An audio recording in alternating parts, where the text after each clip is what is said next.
ప్రతి ఒక్కరూ యోగా సాధన చేయడం ద్వారా సంపూర్ణ ఆరోగ్యం పొందుతారని, విద్యార్థుల్లో ఒత్తిడి ఆందోళన తగ్గించుకునేందుకు యోగా పరిపూర్ణమైన సాధనమని బ్రహ్మకుమారి సంస్థ ప్రతినిధి స్వప్న తెలిపారు.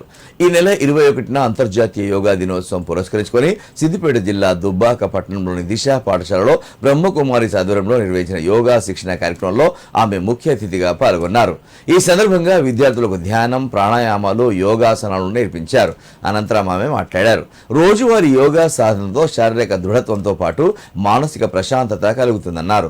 ప్రతి ఒక్కరూ యోగాను తమ దైనందిన కార్యక్రమంలో భాగం చేసుకోవాలన్నారు.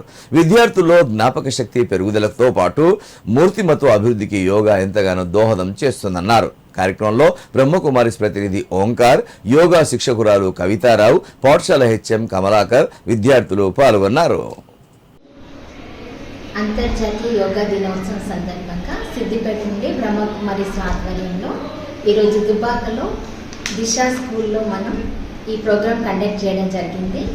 ఈ యొక్క ప్రోగ్రాం అంటే మనకి కేంద్ర ప్రభుత్వం వారు, ప్రధానమంత్రి మోదీ గారు అందరూ ఆరోగ్యంగా ఉండాలి, భారతదేశం అంతా కూడా సంపూర్ణ ఆరోగ్యంతో ఉండాలని, మన ప్రాచీన కాలంలో యోగాకి ఎంతో ప్రాధాన్యత ఉండేది. అదే ప్రాధాన్యతని ఇప్పుడు అందరికీ తెలియజేసి అందరూ ఆరోగ్యంగా ఆనందంగా జీవించాలన్న ఈ యొక్క కాన్సెప్ట్తో ఈ ప్రోగ్రామ్ని ప్రారంభించడం జరిగింది.